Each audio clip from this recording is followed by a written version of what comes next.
Hello and welcome to the fourth episode of the Day One Cricket Podcast.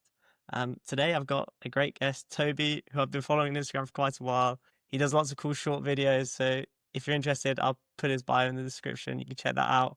And he also does lots of other stuff. So Toby, maybe I'll give the floor to you and you can introduce yourself, what you do, and sort of how you got into cricket. Yeah, I'm a freelance journalist, so do a bit of commentary, a bit of writing. Been up in Durham and down in Gloucestershire the last few weeks. Done a bit of Essex as well.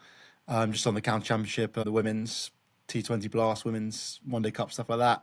And then write a bit for the cricket paper, and as you say, TikTok and Instagram on the side as well. Just trying to have a bit of fun with that side of things. So definitely cool, definitely good stuff. If you're interested in short bits of analysis, very insightful, definitely would check it out. I guess, well, you said you talk about the county championship, but it's been a bit crazy the past couple of days. I've been watching the scores. Dom Sibley hit 300, Surrey made 829, and the Kookaburra isn't doing anything. So is that what you've seen? Have you spoke to players about it, or what's been the general talk on the county circuit about that? Yes, I was at the Oval on the second day, I think it was, when Sibley made his 300 and Surrey got to 800 and whatever it was. It was absolutely mental. It was just easy as much as anything else. Like, Durham didn't bowl particularly badly. And I was up at Durham the week before when Archer was playing there with Sussex. And even that game, Sussex just battered and battered and battered because they didn't even want to bother risking, injury to Robinson, injury to Archer, injury to Sandhu as well. So they had no real need to even try. They just took their time. And that's kind of been the vibe that's been going around the circuit. The fact that players, particularly fast bowlers, but players generally, just don't really see the point. And I get that it's one of those where it's supposedly preparing people for, the Ashes down under. England are the only team really who play with a Duke's ball. I think maybe India use the SG, but it's basically Kookaburra everywhere else around the world. Oh, maybe West Indies I think might use Dukes actually as well. But basically outside of England and then the West Indies, you're gonna have to bowl with a much different ball than the Dukes one. So it's kind of preparing people for that. And actually, in the past few years, I've not been against the Kookaburra kind of trial. I've enjoyed the fact that it's allowed a couple players, Sam Cook and Matt Potts most notably, to really kind of stand out as future England candidates. Matt Potts took a brilliant 9 for a game I commentated on last year against Lancashire. Just tore through the Lancs batting lineup on the final day to kind of give them victory out of absolutely nowhere. And similarly, Sam Cook for Essex, I think earlier in the season took a fair few wickets as well to basically bowl them to victory. And those two guys basically came out of it massively on the up, whereas every other bowler was struggling with it. It was a lot of runs still, even back then. And it kind of just showed that they perhaps were that different calibre. But this year, I thought maybe during the middle of the season it might have a bit of a better impact, but it's just been slow. The fact that there was one Division 1 victory last week, it looks like, and I think there was maybe one Division 2, and even that was just a nice declaration by Gloucestershire, basically. It's just kind of seemingly gone back down, back downhill, and I think probably be the last year out of it is my guess. Yeah, do you think there's also a hangover that county sides are trying to prepare pitches similar to how England play at home? That you have these, are they all generally good pitches that you play on the county championship, or is it just been the heat this year that groundsmen haven't been able to get any pace into the wickets? Yeah, it's a tricky one. Counties kind of just go with whatever they want, really.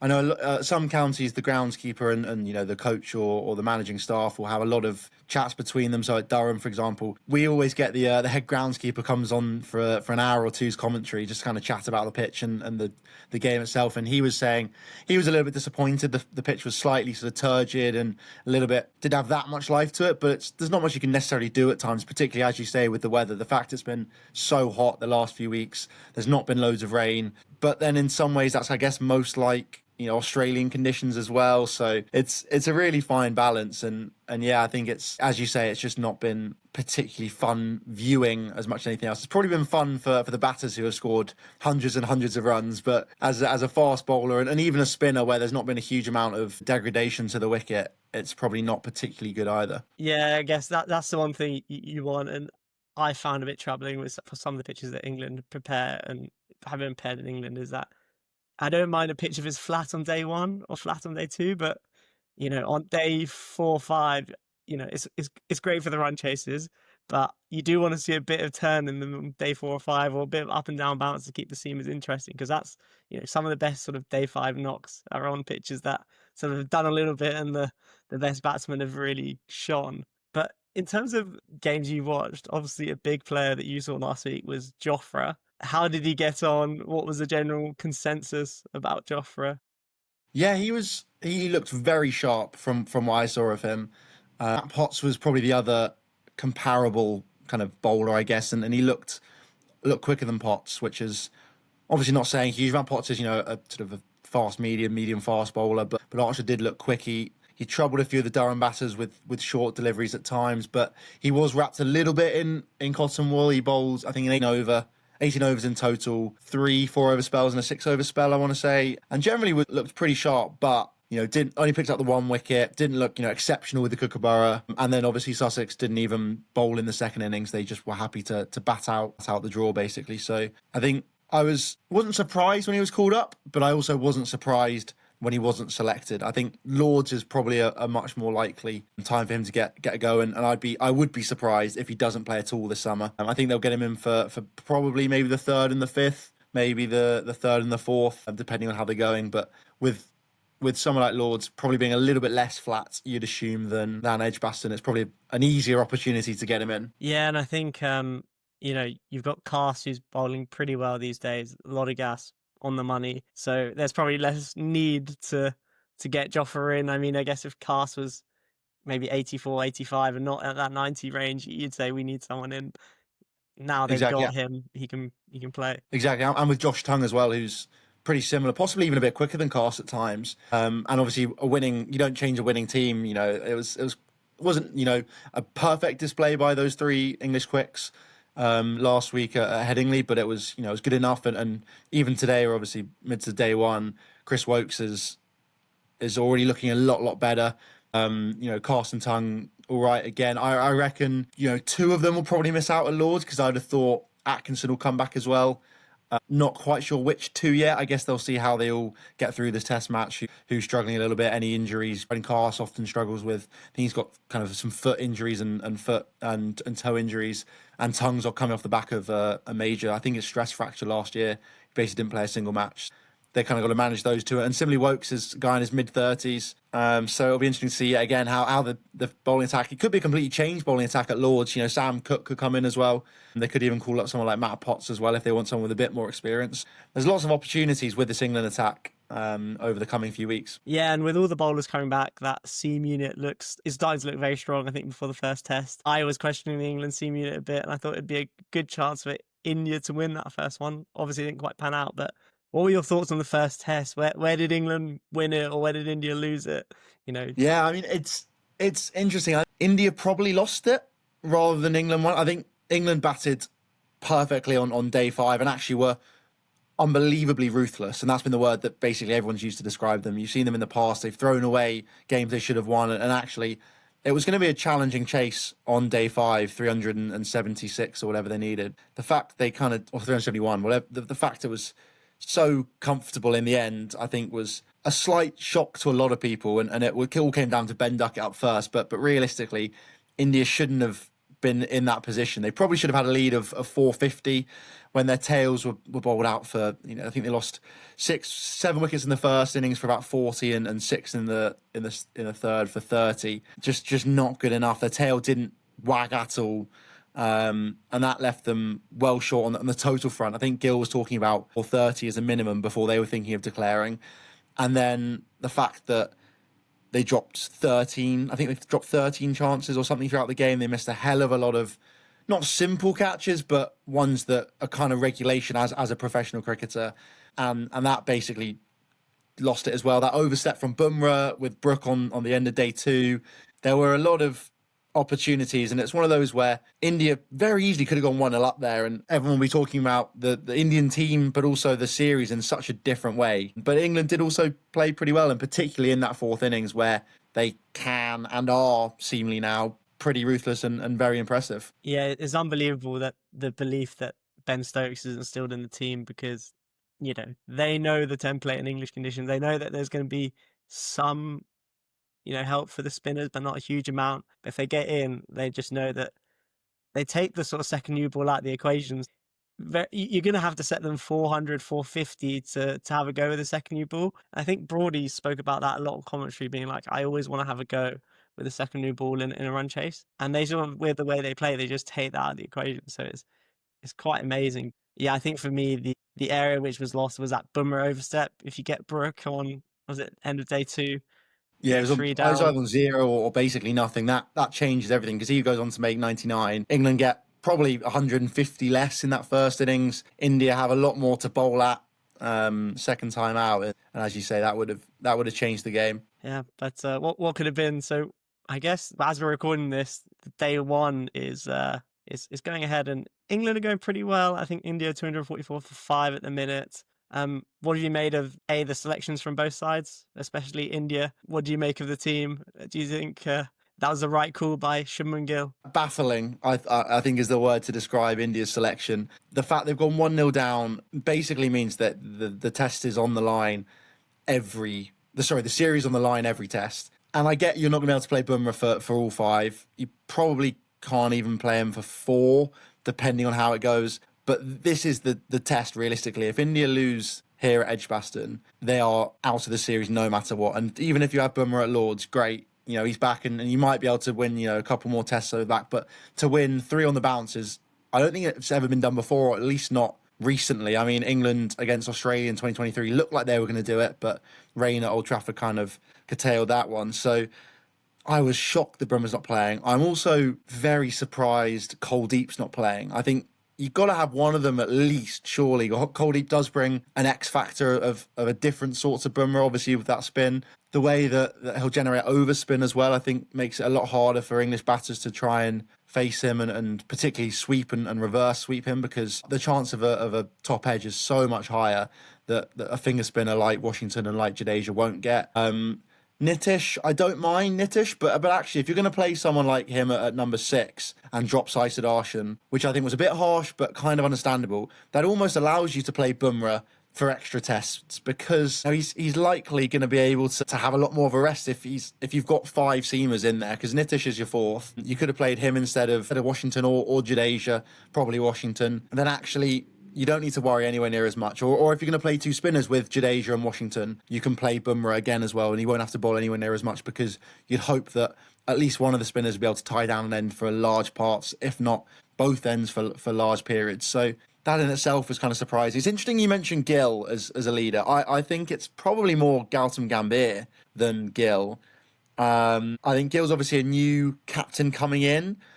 He's got to try and stamp his authority in it as sort of his style. So it would be interesting for it to find out. But Gambhir generally seems to favour sort of all-rounderness and battingness and batting skill. So I'd almost be more concerned with Gambhir than Gill. And I think particularly if the BCCI want Gill to be the captain long term, I would be hesitant to do anything else with him, because I think he is the future. You could have decided to go for someone like KL Rahul, who has a lot more pedigree, a lot more practice, and sort of nous as captain. And we did see him do a lot of that captaincy on day 5 of the last test. But I think if you're going with Gill, you've got to back him, and maybe having someone who's as controversial and overbearing as Gambhir could maybe clash at some point between them. It'll be interesting to see, because they've already sort of somewhat disagreed over Jasprit Bumrah. I mean, Gambhir is very much, we're playing him for 3 tests, that's it.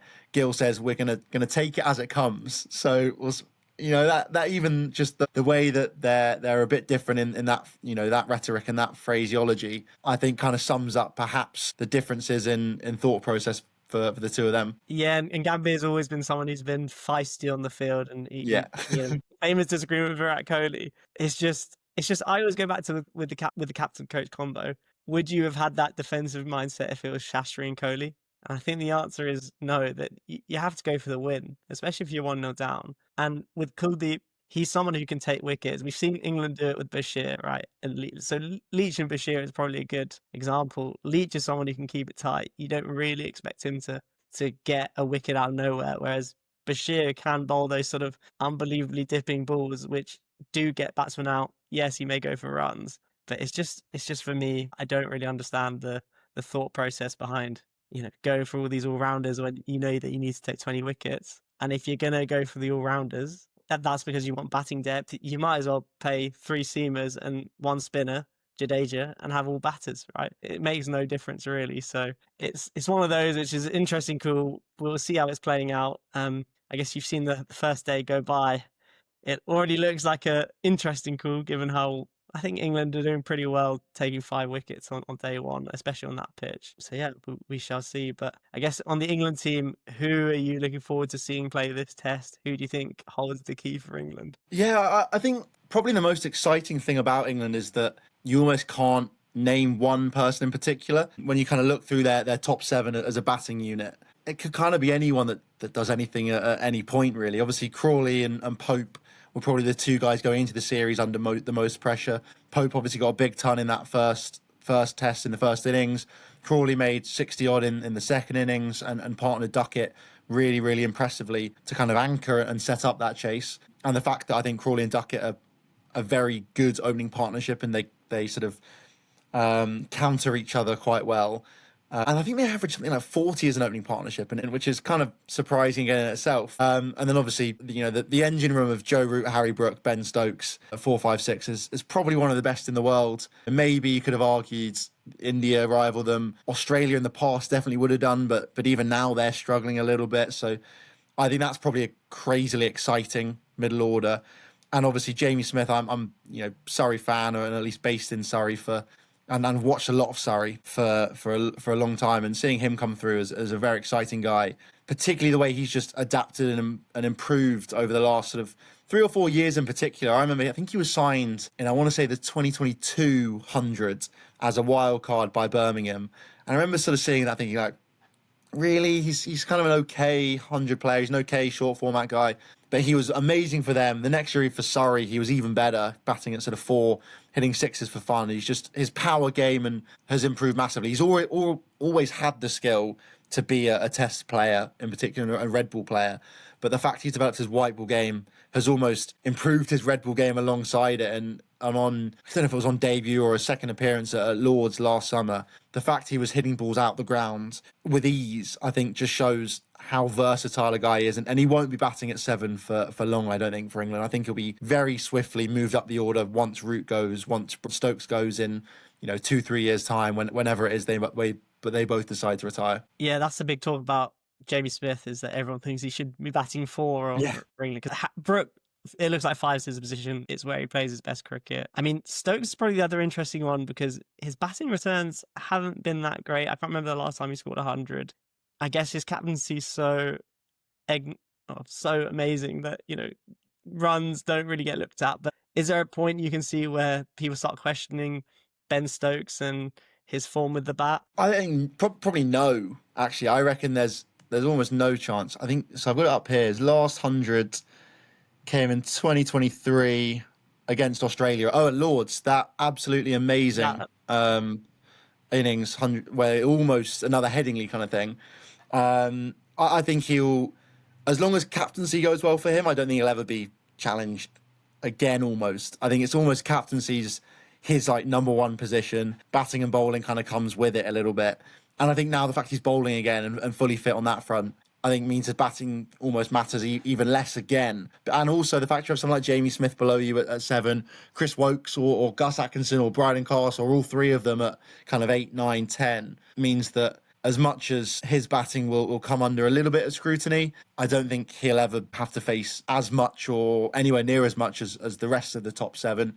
And kind of rightfully so, because first and foremost, he's a leader. Kind of that is his job as much, if not more so, than batting. And obviously, if he gets runs, great. And I'm perhaps being a little bit, easy and nice on him. But if we go to Australia and win, and we possibly even whitewash India or batter India, people won't care if he averages 10 with the bat over the next year, 2 years. He will have been probably will go down as the best captain in English history, or at least top 3, alongside the likes of Vaughan, Strauss, Mike Brearley, maybe specifically as a tactical captain. But Vaughan only ever won an Ashes at home. Strauss only ever won an Ashes. Well, he won obviously multiple Ashes, but never won in India. Stokes won't have done that yet, and he'll obviously look to try and do that again in probably 2 years' time if he's still in the job as captain. He's done a lot more for English cricket than any of his stats will ever show, and he's not going to be a all-time great within cricket.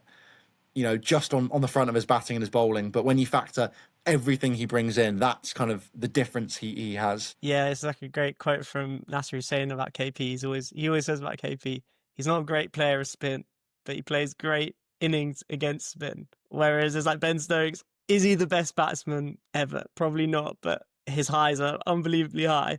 And I think you talk about his bowling as well. I mean, maybe go on that a little bit, because I generally think he's England's best seamer. I would put a case towards that, given how he bowled. It's a really interesting one because he's pretty much just not bowled in the last 2 years. I think he's taken something like 16 wickets or something like that in the last World Test Championship cycle. And when you think of Ben Stokes at his best, he is like a talismanic all-rounder. He leads from the front with the bat, he leads from the front with the ball, he leads from the front in the field as a captain, and a fielder. But he's not really had that same impact in the last couple of years because he's not been able to bowl. And so the fact he is now back bowling, even if he's not necessarily technically England's best bowler, he's probably one of the most important because he allows a balance to the side.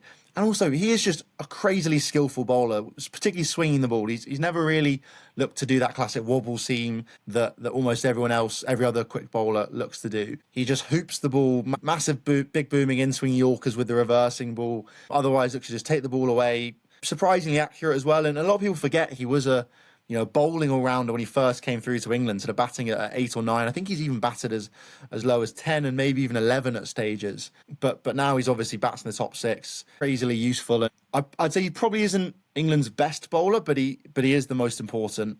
You probably have to say someone like, I guess probably Chris Wokes. Technically is probably England's best bowler. Braden Carse offers so much through the middle overs. Obviously, James Anderson would have been England's best bowler for the last 15 years at least or whatever. I'd say Gus Atkinson is perhaps England's most all-round bowler and rivals Jofra, if you can count Jofra in that. I think that as an opening bowling combo, possibly for Lords or at least at some point this summer in Australia, would be so exciting because I think they're quite similar bowlers. Jofra maybe has a little bit more pace, but we obviously haven't seen that much of him since the injuries and almost none of it in red ball cricket. Gus is just arguably the most exciting cricketer to be coming through England's kind of, not academies, but coming through the England kind of setup at the moment. And that is saying a lot when you consider the other young guys in and around the team. Yeah, and I guess Gus, he sort of provides that difference point because he sort of has a bit more of a slingy type of action, whereas, Woods, Carse, Potts, all the other seamers are mainly sort of hit the deck, bowl at a good speed. Gus Atkinson provides that balance. And also, I don't know how England do it, but every seamer seems like they can bat, every spinner, everyone can bat in England, which is, it's such a advantage, especially in Australia, and especially when you play on flatter wickets, because it sort of evens out that batting level so much. On spicier wickets or pitches with bounce, it's much harder for tail-enders who are okay at batting to score runs, whereas when it gets flat, it just evens the playing field. So good batsmen score runs, and North has good batsmen who can score runs. So much. And I mean, someone like Chris Wokes has probably benefited from that fact because in the past, England's seamers haven't really been, particularly useful with the bat. Jimmy and Broady, Broady could bat from time to time and obviously had that kind of when he was hit in the face and broke his nose back in 2012-ish, I want to say, kind of that time, 2013. He kind of just lost all of the confidence and basically went from being a kind of almost a genuine all-rounder to a tail ender within a year or two. But that basically meant that Wokes was probably someone who gained a lot from, in away series in particular. He's obviously been a very useful bowler at home, but the fact he could bat at 8, alongside someone like Mo and Ali at 7 with Bairstow or Butler or whoever else in the top 6 as your keeper, kind of meant that he could allow a lot of balance. And he's possibly going to miss out on that a little bit. Obviously, he's still England's best batter from a bowling front, but with as you mentioned, guys like Braden Carse, Gus Atkinson kind of offering a lot more with the bat now. Atkinson's got 100 more recently than Wokes. He's probably not as good a batter as Wokes yet, but he's a more than capable future number 8, particularly if his batting develops the way it has done over the last few years. I think he came through the Surrey Academy as a batter who bowled a bit of part-time medium pace, got a massive growth spurt in his sort of late teens, and then just started bowling absolute rockets.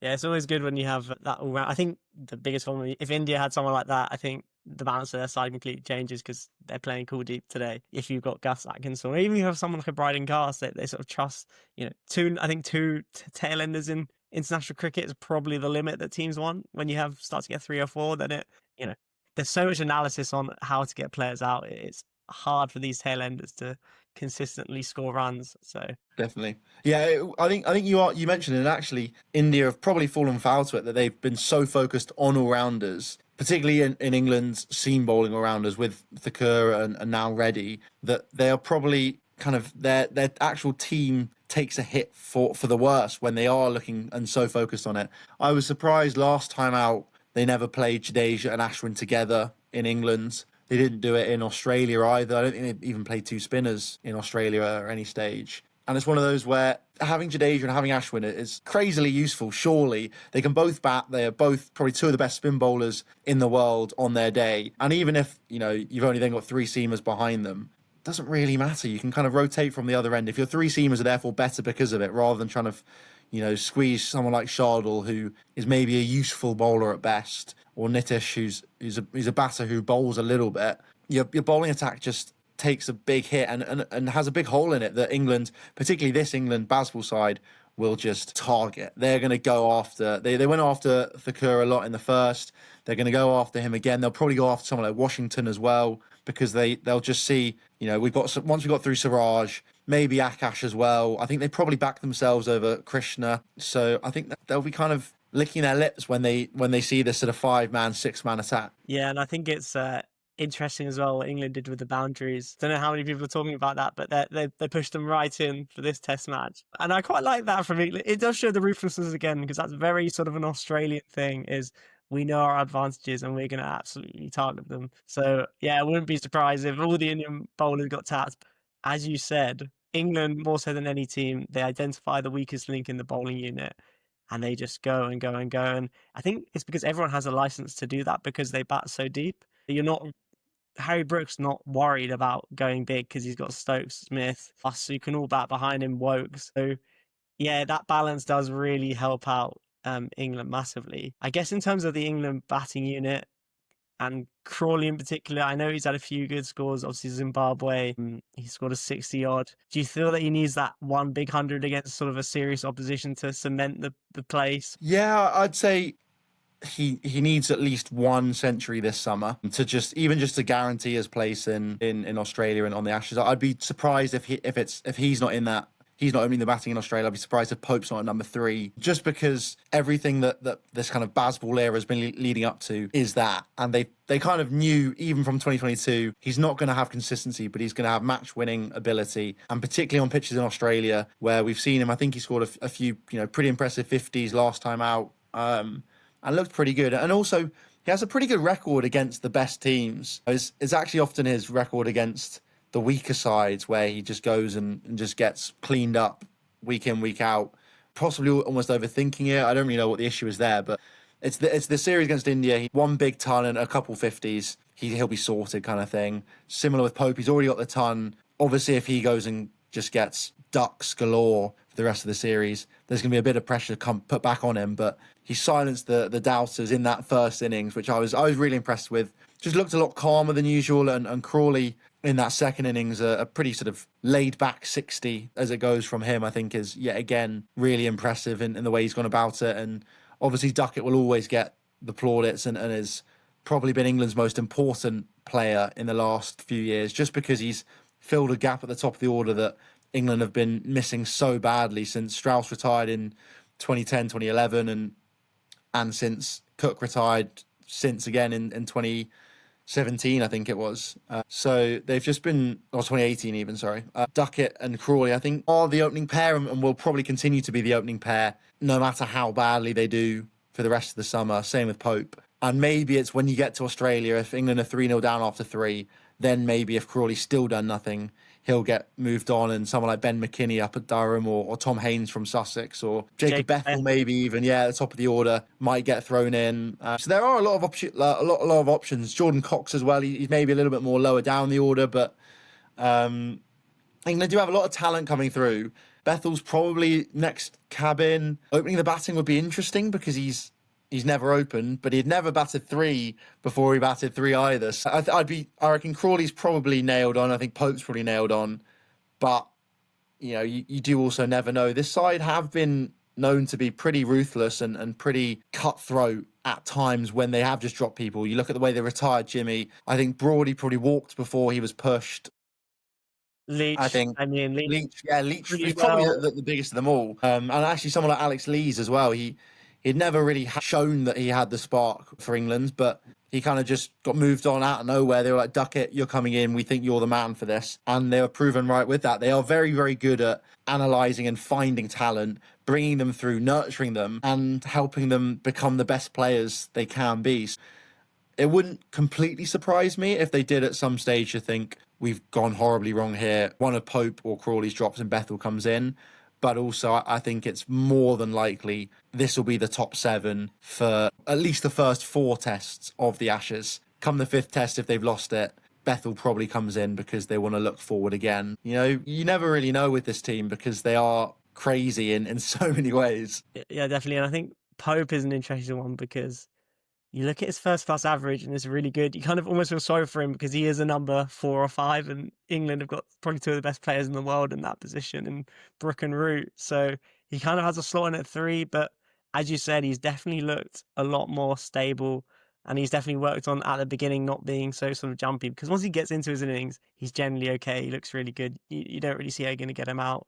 And averaging 50 in the Championship, he must be doing something right. There must be a level of talent there.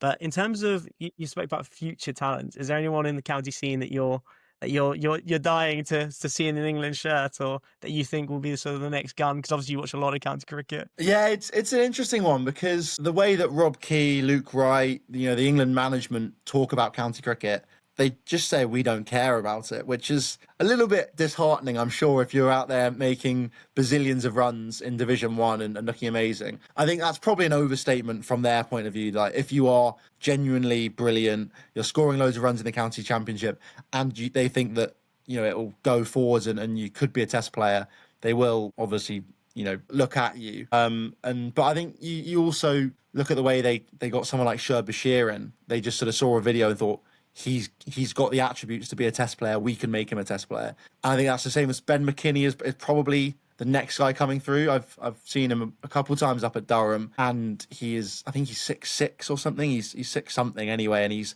massive, big left-hander. Did really well for the England Lions over the winter in Australia. I think they'll look probably to get him in at some stage. Particularly, as I mentioned, if Crawley struggles, he's probably the guy at the top of the order if they don't want Bethel to open. Bethel, I think as well, he's not really a guy in the county championship, but he's obviously the next one in. Tom Haynes at Sussex has always been pretty good. He captained Sussex at the age of 22 or something. Was always kind of flirted with it as a possible England's great, or an England's next option perhaps. And he's always been really good. He's opening the batting at the moment with Sussex with a guy called Dan Hughes, who plays for Sydney Sixers and an Australian overseas. And someone said when I was commentating that apparently it's the first player ever that Tom Haynes has opened with who's been older than Tom Haynes. Tom Haynes has always been, even as a teenager, was the oldest guy he ever opened, which is a mental thing to even think about. Guy in his early 20s has never batted with someone older than him. So he'll learn and develop batting with someone of Hughes' experience. On the bowling front, Sam Cook's obviously played for England now, but he was always the guy. And similarly, Matt Potts. I think for the next couple of years, I'd be surprised if anyone gets a cap out of nowhere, except maybe a spinner if Bashir gets injured. And even then, it's probably Rian Ahmed they'll look to go for. Because this sort of cycle is almost coming to an end with India at home, Australia away. It's basically what everyone's been looking at for the past 4 years, or not quite 4 years, but give or take. They've almost selected everyone that they think could have played big roles in it. Josh Hull got a go. Ollie Stone's been backing around the side last summer. Jordan Cox, Dan Lawrence have both been in and around side. Lawrence obviously opened for the Sri Lanka series last summer. So I think England probably won't give a debut to anyone until after the Ashes, or at least the 5th test of the Ashes. And if they do now, it's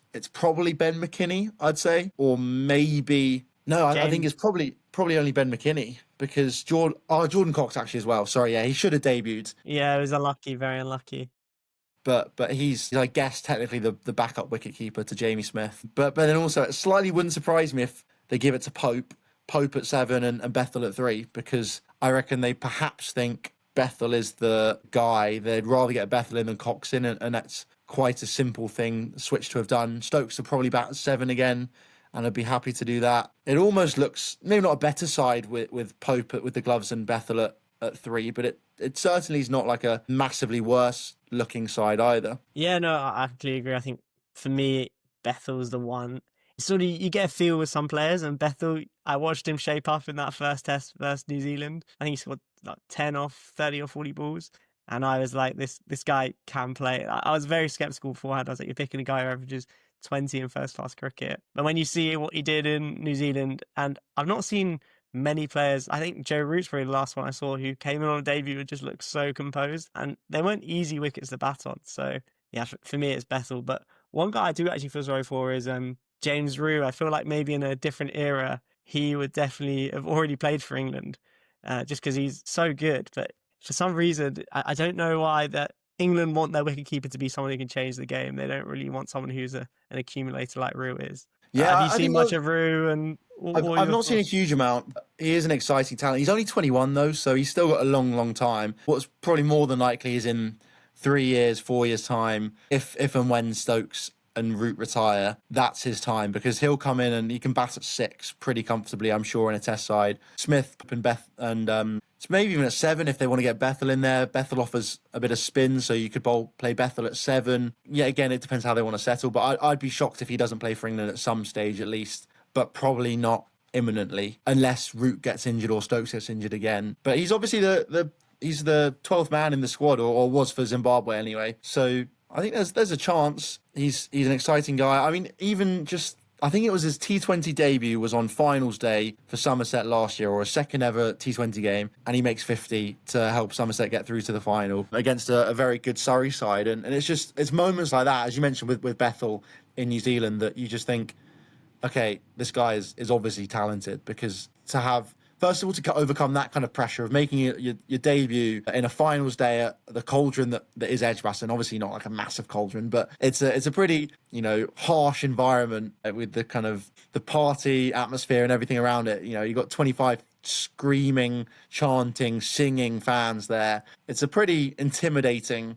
debut as they come, or at least a domestic debut. So to overcome that, and then he's progressed on. He's, I think, played again for the Lions in Australia, and yet again did pretty well down there. He's captained the Lions this summer, so they obviously rate him really highly. And that's almost, I think, more where you need to look at for, you've already asked me about the county championships. I think it's Lions is probably a bigger indication than anything else. If they pick someone for the Lions and they play for the Lions and they do well for the Lions, that'll be where they go. Someone like Josh Hull has come through that. Shoaib Bashir, as much as he was picked off the back of Twitter or WhatsApp or whatever the story is there, it was the fact that only got him to go to a spin camp in the Middle East. From there, he then had to show that he was the most promising and best spinner, which got him on the tour to India. And even then, he only played 3 tests in India, but he still looked like the best and most promising spinner yet again with that. So that there's still a long way for these guys to go, even if Robke says, we just kind of pick whoever looks good and throw them straight in. They do blood them well generally. Sam Cook similarly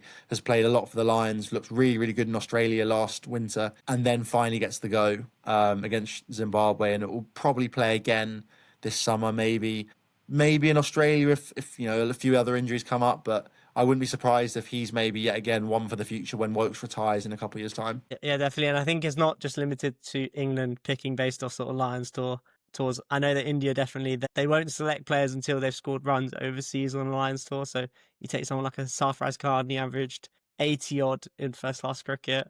And it was only until he scored 100 away versus South Africa on a sort of India A tour that he got selected. So I think Rob Key has got the right approach. How much you could say it's denigrating county championship cricket, because I think what he does say about the skill sets being different is true. And it's not a new phenomenon, because if you read what sort of Duncan Fletcher used to do, I think he used to tell Dasher, saying in selection meetings, how quick does this guy bowl?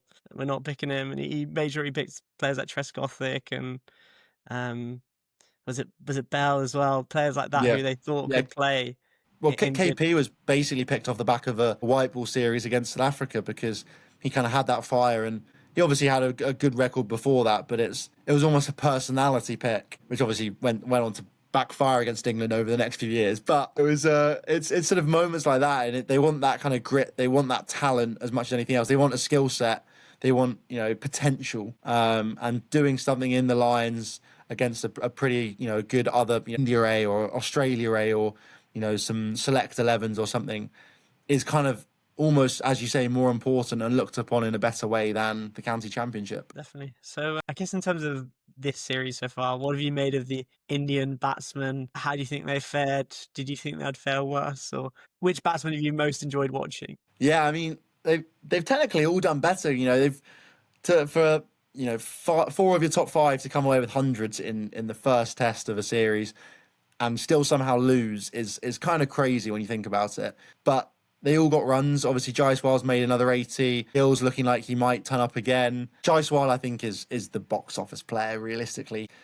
Just the ease at which he bats. Perhaps got a little bit of a thing with the short ball, but even then, England peppered him for a while with that, and he didn't really look like getting out. He had sort of one soft top edge that fell well short, and that's about it, really. He's generally looked pretty decent before actually falling off to a pretty innocuous ball from Stokes that he tried to smash through the covers. I think he's just world class, and he will be. The fact he's now scored tons in Australia and in England is crazy, and he's 22 or something like that. Like, he's got at least another decade, maybe 2 decades if he really wants to go for it. Opening the batting for India, probably in all 3 formats as well. I really like KL Rahul. I know he's probably one of the most divisive cricketers the most divisive people in Indian cricket, but I really like Rahul. I think he's gritty. He's got a lot of talent. He wants to win. He's an ultimate competitor a lot of times. He can be a little bit wishy-washy as well, but I think he's been just unlucky, the fact that you've got someone like Rohit Sharma and Virat Kohli, who are a couple of years older than him, similarly with Rahane and Pujara, and there's never really been a spot for him in the team. He's majority of the time he opens the batting, but he's batted at 3, he's batted at 4, he's batted at 5, he's batted at 6, I think, in tests. Similarly in one-day cricket, similarly in T20 cricket, he's just never been the main guy. And actually, probably the fact that Kohli and Sharma have gone probably really helps him. And we saw him make a ton in that third innings last match. Obviously fell pretty cheaply today, but I think KL Rahul is a very, very useful player to have at the top of the order with Jaiswal. And Gill, similarly, uber talented. I'm glad he's batting at 4 now. It never quite seemed right he was at the top of the order or even at number 3, although he'd sort of just started to perhaps prove himself as a number 3. But even then, it was never quite consistent. And so the fact he's now in probably a more favoured number 4 and will almost certainly be there for 10 years, barring injury or something crazy happening, which is perhaps slightly likely within the BCCI, but he's going to be set there, and Rishabh as well. In a different way to Jaiswal, is even more box office. He's just pulls out the craziest shots. He would fit into this England team in the way he bats, and is probably going to go down as the best wicketkeeper batter ever in Test cricket. He's come back from a horrific injury and with that car crash, and has just slotted straight back into the highest level of cricket in Test cricket, and has just been brilliant. Back-to-back tons. Only Andy Flower has done that in Test cricket before as a wicketkeeper. Johnny Bairstow, just to put into context, never made 100 after keeping wicket in a Test match. When he had the gloves, he only made 100 in the first innings of a Test, which I think, I'm not the biggest Bairstow fan, but it just shows how challenging it is to be a wicketkeeper batter, to make important runs in a second innings. So the way that he can do it comfortably is brilliant. And then there's obviously the guys like Nitish, Karan Nair, Tyson Arshan, all exciting in different ways. Nair, obviously, massive triple ton back in 2016, and never played cricket again after that, basically. Or it looked like stage he might even retire from cricket full stop. And obviously made a good-looking 30 today. Looked to punish, the balls that were too full before basically just dropping a bat on anything on a good length, which is exactly how you have to play Test cricket. It'll be interesting to see how he goes. I reckon it will get to a stage where India will probably end up having 3 or 4 different batters in at number 3 throughout the series. They'll just rotate around and never really settle on someone, which will be a shame because he's obviously talented. Saisad Arshan, an exciting young guy coming through, played for Surrey over the last couple of years as well. So he's not quite got the level of runs behind him heading into this series, but yeah, again, he's exciting. So there's possibilities for this India team, and it's never really been the batting that's going to be the issue. It's probably more from a bowling front, if anything. But either way, I still think India have the capability to win at least one more Test match this series. I think there's a possibility they win 2, 3 would be majorly impressive, unlikely but hugely impressive, and would probably start what you'd have to assume would be one of the most dominant eras of cricket over the next few years, if they can, from this position, beat England in a Test series in England. Yeah, I think it's just the seam bowling. So I think the Test where they have Bumrah, it's their clear favourites. And India have sort of lost that generational seam bowling attack they had. You had Mohammad Shami, who very underrated. Ishant Sharma bowled well. Umesh Yadav, you sort of had a real pace battery under Virat Kohli, which is gone, which is a shame. I mean, Akashdeep bowled well. Akashdeep bowled well. I think I saw him at Ranchi, actually. I was there for the match. Thankfully, the queues didn't let me see his I think he took 4 wickets on the first morning, and I was still stuck in the queue. Krishna is a very good bowler. Is a bit expensive, but definitely it's someone with a lot of potential. So yeah, and it's definitely exciting for India if they can rein it back. But I'm not so sure in the India fan myself. I think England have just got too much in the batting department to take games away, especially at home. But yeah, what are your predictions for the rest of this? I do think, though, England also have the ability to just throw games away. So India, I'd be surprised if India get whitewashed. It's obviously a possibility, but they've got a very talented side, and England's at times are just going to have a brain lapse. You'd think at some stage. So there's a possibility India really fight back into this. Yeah, I hope so for the series, because you want to go to the Oval and have something on the line. What are your predictions for the series, the rest of the series? If you had to put your neck on the line, who are you going with? Yeah, I mean, England's definitely win, I'd say. I thought before the series, I thought a draw was perhaps likely. If not, England maybe nick a 3-2 win. With India losing that first test, and particularly in the fashion they did, and that being a Bumrah test as well, probably 4-1 England would be my guess. Maybe 3-1 with a draw at some stage, but for all we know, as I've been saying, England can just throw games away, can throw series away, so anything can happen, but I'd say England's surely favourites from here. And as a last question, Ashes, how are you feeling for the Ashes? Do you think, based on the trajectory of both the teams, that England are tracking well to achieve their goal, or do you think there's things that still need to be overcome? Yeah, I think England are as on track as they can be, really. The Ashes is basically one of those where if you perform well leading up to it, it still means nothing. It means zero. Like, you could go and you can beat Sri Lanka at home, you can even beat India at home, you can beat, do as well as you want at home, or even in different away tours as well. But the Ashes is a different beast, and I think England have got a really nice mix of players who have been there and obviously never done it, but have been there and had good moments, good matches. But they've also got a lot of young guys who have never played in an away Ashes before. Someone like Ben Duckett never played against Australia in Australia. Jamie Smith, obviously. Pope was there and Crawley were there last time, but I think only played 2 or 3 tests each. A lot of their bowling attack is new. Carse, Atkinson, never done it before. Tongue's never been down there before. So that in itself, I think, is somewhat exciting, because you can't just have that scarring when you're going somewhere like that. So this is probably the best chance England will have had since 2010-11. But I feel like they say that every time they go to Australia as well. So I think Aussies still favourites. Maybe 3-2 Australia. I wouldn't be surprised if there's a 2-2, with a draw in there somewhere. As much as England never draw, I think, draw's going to be tight. England definitely could pinch it, though, as well. But I'd be surprised if it was more one-sided than a 3-2 victory to one of the sides. Probably 3-2 Australia is my guess. But even that, I think, is a success in some ways. No, I'd agree. Yeah, I think it depends on how that Australian bowling quartet start coming and take line. They're all getting on a little bit now, so it's how well they can, is there a decline? And that's where England's chances, especially with how they bat. Yeah, I mean, let's hope for a great one. Let's hope for 2 great series, that one and this one that's currently going on. But Toby, it's been a pleasure to have you on. I guess tell the viewers where they can reach you, where they can find you, where you're commentating.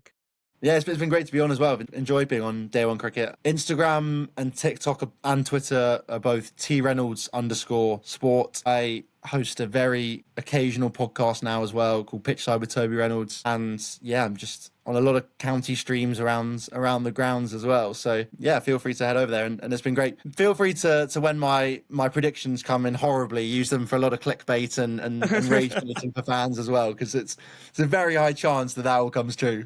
Yeah, when India win 4-1, then Yeah. I'll be playing that in the background saying Toby Reynolds, he didn't believe you, Shimon. I'll be there commenting, oh my god, AI has got so good recently. What's happening? Anyway, Toby, it's been a pleasure. Thanks for Cheers, that. Ryan.